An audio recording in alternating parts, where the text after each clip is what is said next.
لا تنسوا الإعجاب بالفيديو والاشتراك في القناة تشجيعا لنا لنستمر بنشر المزيد إن شاء الله. السلام عليكم ورحمة الله. ازيكم يا جماعة، عاملين ايه؟ يا رب تكونوا بخير. موضوعنا النهاردة عن سيارة من السيارات الجديدة المطروحة في السوق المحلي، وهنتكلم عن كل حاجة عنها بالتفصيل. بس الأول عايز أقول للناس اللي أول مرة تدخل على القناة عندي، يا ريت نشترك ونفعل الجرس، والناس المشتركة يا ريت برضو نفعل الجرس عشان يوصل لكم كل جديد. ويا ريت يا جماعة ما ننساش اللايك والشير والكومنت على الفيديوهات عشان نقدر نطور المحتوى ونقدم لكم فيديوهات أفضل. السيارة اللي هنتكلم عليها النهاردة هي السيارة شانجان يونيتي موديل 2025. وكنت عملت لكم الفيديو اللي قبل كده عن السيارة اللي هي الشانجان برضو، اللي هي اليوني في، ودي اللي هي السيدان او الفاست باك زي ما بيسموها، ودي اختها التانية ولكن دي الاس يو في، وهي تعتبر من فئة الاس يو في تحت المدمج. وده عشان الابعاد بتاعتها وكده والمساحات، وهنتكلم عن كل حاجة عنها بالتفصيل. بس اول حاجة هنتكلم عليها هي الموتور بتاع السيارة الشانجان اليونيتي موديل 2025. هو نفس المنظومة المعتادة اللي بنشوفها في كل السيارات الحديثة. موتور 4 سلندر 1500 سي سي تربو، بيطلع 177 حصان، وعزم 300 نيوتن متر، مربوط بفتيس او نقل حركة من 7 سرعات دي سي تي او ديول كلاتش ترانسميشن ويت اللي هو اللي فيه تبريد زيت. ودي تقريبا نفس المنظومة اللي هي اللي في الشانجان اليوني في، ولكن هنا يمكن عشان العربية اتقل شوية او المابنج بتاع العربية مختلف شوية فبتطلع احصنة اقل، ولكن نفس العزم 300 نيوتن متر. العربية التانية بتطلع 185 حصان، هنا 177 حصان، ولكن هو نفس المنظومة، نفس نقل الحركة ونفس الموتور، نفس كل حاجة.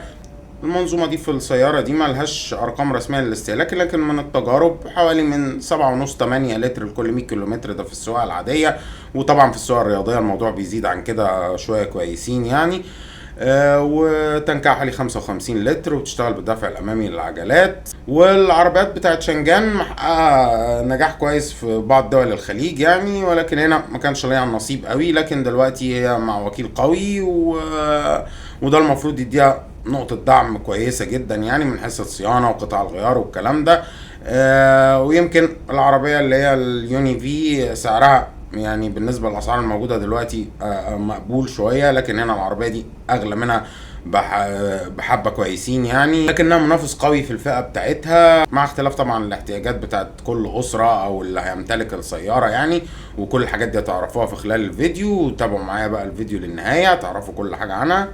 لما نيجي نتكلم بقى على التصميم بتاع الشانجان اليوني تي موديل 2025، زي ما احنا شايفين تصميم عصري مميز، شكل حلو مميز حتى عن التصميمات بتاعت السيارات الصينية الحديثة. شكل هما بيسموه تصميم مستقبلي او زي سيارات المستقبل يعني. وده شفنا برضو التصميم ده في اختها التانية السيدان اللي عملنا لها فيديو، اللي هي الشانجان اليوني في. هنا برضو واخدة نفس الديزاين بتاع الشبكة الأمامية، ولكن هنا بحجم أكبر شوية عشان العربية دي أعلى وأكبر. برضو تصميم هجومي مميز، شكل حلو. شبكة شكلها مختلف، اللي هي الشبكة المدمجة مع الإكسدام دي، وده تصميم جديد بقوا يعملوه في بعض التصميمات الحديثة من السيارات. بيدي شكل حلو ومختلف. فيها داي لايت زي ما احنا شايفين، شكله على شكل الحواجب كده، بينور بالليل وبالنهار، ومع الاشارات كمان شكله حلو وعصري. والاضاءة الاساسية بتاعتها والفوانيس الاساسية بتيجي على الجانبين بتوع الاكسدام بعدسات LED كاملة، واضاءة كويسة ومكانها عالي كمان. والجزء اللي فيه اللي هو الفوانيس ده في جزء طولي كده بلون الاسود البيانو بلاك اللامع، برضو مديها شكل قوي وحلو، ومدي حق بعرض العربية من قدام. وطبعا وفيها بقى الحساسات الامامية والكلام ده، وفيها الرادار الامامي ده عند الشبكة السفلية. والشبكة الاساسية بتاعتها طبعا حجمها كبير، وزي ما قلنا الشبكة المدمجة مع الاكسدام دي شكلها حلو ومميز، وبرضو جايب لون الاسود البيانو بلاك اللامع، وفيها تطعيمات باللون اللي هو بتاع الاكسدام الاساسي نفسه. الشبكة السفلية حجمها أصغر، وجايب لون الفايبر الأسود، وحواليها إطار برضو من الأسود اللامع. والعربية ليها سبليتر أمامي جايب لون الأسود البيانو بلاك اللامع برضو، ده برضو معزز الشكل القوي بتاع مقدمة السيارة. متماشي مع دوائر الرفارف اللي في جوانب السيارة، وكمان الكبوت بتاعها يعتبر حجمه كبير مش صغير، وليه سلاحين على الأجناب وسلاحين في النص كمان. برضو متماشيين مع الديزاين العام القوي بتاع شكل العربية. والأوان بتاعتها عريضة شوية، ولكن عاملين لها الشراع اللي ورا المراية دي، وكمان فيها نظام البلايند سبوت، فمش هيبقى فيها نقاط عمياء ولا حاجة. في المجمل مقدمة السيارة شكلها حلو وعصري وهجومي قوي، ومميزة عن تصميمات سيارات كتيرة من نفس الفئة بتاعتها من شركات صينية أو غير صينية موجودة في السوق. التصميم الجانبي بتاعها تصميم تقليدي لسيارة اس يو في، مع برضو لمحة رياضية شوية أو سحبة رياضية شوية من ورا كده عند القايم الخلفي، وميل السقف ده عليه بشكل بسيط بس مش مبالغ فيه يعني. برضو عشان يدوها لمحة رياضية، عشان هما بيصنفوها انها اس يو في رياضية يعني. فيها خط كتف جاي واضح وبارز من اول العربيه لاخرها، ومديها عرض من الاجناب. بقيت تصميم الرفارف والابواب جاي حد وعدل، ولكن فيها خط كمان بارز جاي في اسفل الابواب، برضو مديها عرض من الاسفل. وفيها دوائر الرفارف والباكيتات والاعتاب الفايبر اللي بتميز فئه الاس يو في. مساحتها الزواجيه الجانبيه مش كبيره قوي، ولكن متماشيه مع حجمها مقبوله يعني. وفيها اللي هي الاكره بتاعت البيبان الاماميه اللي هي المخفيه اللي شفناها في اليوني في. ولكن الأكرة الخلفية اللي بتبقى موجودة في القايم دي، ودي بيعملوها كشكل جمالي وكتوفير برضو. وما نيجي نشوف تصميمها الخلفي، هو تصميم برضو حديث حلو، شكله كويس مقبول، يمكن مش بجمال التصميم الأمامي ولكنه كويس. فوانيس انسيابية مسحوبة بإضاءة LED بالكامل، بس ما فيهاش لايت بار. وفي نص الشنطة علامة شنجان. ومساحتها الزجاجية الخلفية برضو مش كبيرة، وفيها سبويلر خلفي قوي قوي، والاكسدامات الخلفية برضو بارزة وعريضة من الأجناب، وكأنها فيها فتحات تهوية كده برضو يا منظر أكتر. ولكنها برضو حلوة ومتماشية مع شكل العربية. والاكسدام الخلفي جزء منه بلون السيارة وجزء منه بلون الفايبر الأسود، مع ديفيوزر خلفي برضو قوي وكبير. ومخارج عادم، او حليات لمخارج العادم من الكروم، برضو بتدي شكل حلو ورياضي. وعاملينهم 4 مخارج مع لمبة الستوب اللي في نص الديفيوزر دي، بتدي شكل رياضي قوي، وشفناه برضو في اليوني في. لما نيجي نتكلم بقى على ابعادها، هي جايه بطول 4 متر 52، وعرض متر 87، وارتفاعها الكلي متر 57، وده طول متناسب مع العرض كويس بالنسبه لثباتها. والعربيه دي من كل التجارب ليها ثباتها مقبول جدا. وفيها أنظمة ثبات وأمان كاملة. كمان قاعدة عجلاتها 2 متر 710، ودي قاعدة عجلات كويسة، هتدي صالون مساحته مقبولة. لكن هي الشنطة بتاعتها مش كبيرة قوي، وهنشوفها بالتفصيل. وخلصها الأرضي أو ارتفاعها عن الأرض حوالي 18 سنتي، وده ارتفاع كويس بالنسبة للعربية من الفئة دي، وهيخليها كويسة في الطرق الوعرة والمطبات والكلام ده. في نفس الوقت ارتفاع مش مبالغ فيه، فهيخليها يبقى فيها بادي رول وتتمرجح وهي ماشية. العربية ثباتها كويس جدا في الطرق. ودي الشنطة بتاعتها، شنطة 350 لتر، برضو نقطة ضعف في العربية زي السيارة اليوني في، برضو شنطتها كانت صغيرة، وهنا برضو الشنطة دي صغيرة، يمكن بس هنا الصالون أوسع شوية من اليوني في وأريح شوية، وهنشوفه بالتفصيل. لكن الشنطة برضو شنطة صغيرة، لكن زاوية فتحها كبيرة. والشنطة ممكن تحط الحاجات فيها جنب بعض وفوق بعض، وكمان حافة تحميلها واطية، فتقدر تحط الشنط وتشيلها بسهولة. وكمان فيها إمكانية تاي الكنبة الخلفية تلت وتلتين، فتقدر توسع مساحة الشنطة عن كده كمان. لكن في عربيات من نفس الفئة بتاعتها بشنط أكبر من كده. لما نيجي نشوف الصالون بتاعها، يقع عجلاتها زي ما قلنا 2 متر 710، فدي مديها صالون مريح كويس. مساحات الجلوس الأمامية والخلفية برضو مقبولة، وهنشوفها برضو بالتفصيل. لكن هي مش أوسع حاجة برضو في الفئة بتاعتها، ولكنها مقبولة جدا. هي قلنا نقطة الضعف بتاعتها بس الشنطة بتاعتها صغيرة. وده الانتريور بتاعها، التابلو والكونسول والبيبان كلهم فيهم بلاستيك طبعا، ولكن بلاستيك خامته كويسة جدا، وفيها تطعيمات جلد في كل حتة في الأبواب وفي الكونسول وفي التابلو، ده بيدي فخامة مع تاتشات كده نيكل كروم وأجزاء أسود بيانو بلاك، برضو مديها شياكة وفخامة للتابلو. برضو في خامات مرنة في التابلو في الأبواب وفي الكونسول، وكل ده بيدي شكل فخم وإحساس بالفخامة داخل السيارة مع الفرش الجلد والكلام ده، والكراسي كمان رياضية وكده. كل ده شكله حلو، ويعني حتى الكونسول بتاعها شبيه باللي شفناه في اليوني في.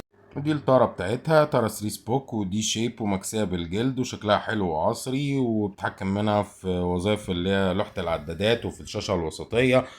وفي وظائف كتير من اللي في السيارة والمالتي فانكشن وكده، ولكن ما فيهاش شفتات في الطارة. وبتيجي وراها بقى لوحة العدادات فيها أغلب بيانات السيارة، وشكلها حلو وعصري وكبيرة. وبتيجي بقى ملحومة فيها كده الشاشة الوسطية، حجمها حوالي 10 بوصة، وفيها ابل كار بلاي وبلوتوث ويو اس بي، وفي شحن وايرلس كمان. وبتيجي تحتها فتحات التكييف، وتحتها الاختصارات بتاعة التكييف اللي انا بحبها، مبحبش الاستخدام بتاع التكييف يبقى كله من الشاشة، دي حاجة كويسة. وتحتها بقى طبعا الشحن الوايرلس في المكان اللي هو اللي تحت الزراير ده. وبقية الكونسول بقى بعد كده في اللي هو عصاية الفتيس او نقل الحركة، برضو زي اللي شفناها في اليوني في. هنا برضو الفتيس شيفت باي واير، يعني كلها كليكات، ولكن عاملينه على شكل عصاية كده، ومكسية بالجلد، وحواليها نيكل كروم، والكونسول كله حواليه نيكل كروم بيديله فخامة.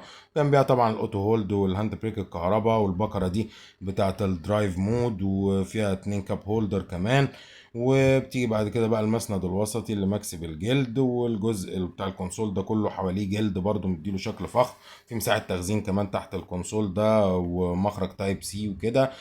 شكله حلو وكبير الكونسول زي اللي شفناه في اليوني في، يمكن هناك شكله احلى واروش شوية من ده. لكن برضو هنا شكله كويس ومقبول وخامته كويسة جدا. دي الكنبة الخلفية بتاعتها، هتسع لتلات أفراد، مش طوال قوي برضو. يعني الناس اللي فوق 178 سنتي و180 سنتي وكده مش هيبقوا قاعدين مرتاحين برضو في العربية دي، لأن قاعدة عجلاتها مش كبيرة قوي. وهما في موديلات شانجان سواء اليوني تي او اليوني في دي، توزيع اللي هو المساحات عندهم مش مظبوط قوي، فما بيدوش صالون واسع قوي ولا شنطة كبيرة. لكن الكراسي مريحة، والكنبة الخلفية دي مريحة جدا، والكراسي الأمامية رياضية. فالاتنين اللي يقعدوا على الجناب لو مش طوال قوي هيبقوا قاعدين مرتاحين، والكراسي الأمامية دي ما تبقاش راجعة لورا قوي، وفي النص برضو هيبقى طفل برضو آخره يعني. لكن كتجربة عامة للركوب كويسة جدا ومريحة، والعربية ثابتة. ونيجي نتكلم بقى على عوامل الامان اللي فيها. هي فيها اي بي اس واي بي دي واي اس بي، نظام الثبات الالكتروني، واربعه او سته ايرباج، ونظام مساعد المرتفعات، وتراكشن كنترول، ومساعد الفرمله، وجنوط 20، ومثبت سرعه ذكي، ومساعد ركن، وحساسات اماميه وخلفيه، ومراقبه ضغط الاطارات، وتنبيه من الخروج من الحاره، وتنبيه من الاصطدام الامامي والخلفي، ونظام ركن ذاتي، وبلايند سبوت. يعني العربية فيها أنظمة مساعدة السائق دي بشكل كبير، وفيها أنظمة ثبات وأمان كاملة، ودي حاجة كويسة جدا. لما نيجي نتكلم على الأوبشن بقى، فيها عدادات ديجيتال، والشاشة الوسطية اللي فيها أبل كار بلاي اللي هي 10 بوصة، وفيها كاميرات 360 ويو اس بي وبلوتوث ومخرج تايب سي. وفيها سقف بانوراما ازاز بس ما بيفتحش، هو سقف ازاز فقط يعني. تكييف اوتوماتيك دول زون، وفرش جلد، والكرسي كهرباء في الفئة العالية اللي هو كرسي السواق. وطبعا فيها اضاءة ال اي دي كاملة، وداي لايت، ومرايات ضم باشارات، وبصمه، ودخول ذكي، وستارت انجن، والشحن الوايرلس. يعني العربية فيها اوبشن رفاهية كمان كويس جدا وكتير، وعوامل امان كاملة، وانظمة مساعدة سائق كاملة. سعرها فوق، يعني فوق المليون بحبة كويسين، يعني لحد المليون ونص ومليون وستمية وشوية. دي اسعار رسمية برضو، هي ممكن تلاقي عليها اوفر برايس كمان اكتر من كده. يعني سعرها برضو انا شايف ان هو مش رخيص، ولو كانت نزلت بتسعير اقل من كده، او هم راعوا التسعير بتاعها او خفضوه شوية، يمكن تبيع كويس. ومعك طبعا مع وكيل قوي وكده، وان هو يوفر لها قطع غيارها وصيانتها ما تبقاش غالية ومبالغ فيها وكده، ويراعوا حتة السعر بتاعها دي. انا شايف اللي مميز اليوني في يمكن ان سعرها مقبول شوية بالنسبة للاسعار اللي موجودة دلوقتي، لكن دي برضو سعرها مبالغ فيه قوي، وهي تنفع لأسرة من 4 أفراد أو كده. لكن لو ناس يعني طويلة وكده مش هتبقى العربية دي مناسبة ليهم، أو ناس بتشيل شنط سفر كتير وكده، لأن العربية دي مش أوسع حاجة. بس كده، يا رب يكون الفيديو بتاعي عجبكم وتكونوا استفدتوا منه. ما تنسوش بقى تشتركوا في القناة وتفعلوا الجرس عشان يوصلكوا كل جديد، وما تنسوش برضو اللايك والشير والكومنت على الفيديوهات عشان نقدر نطور من المحتوى ونقدم لكم فيديوهات أفضل. وشكرا.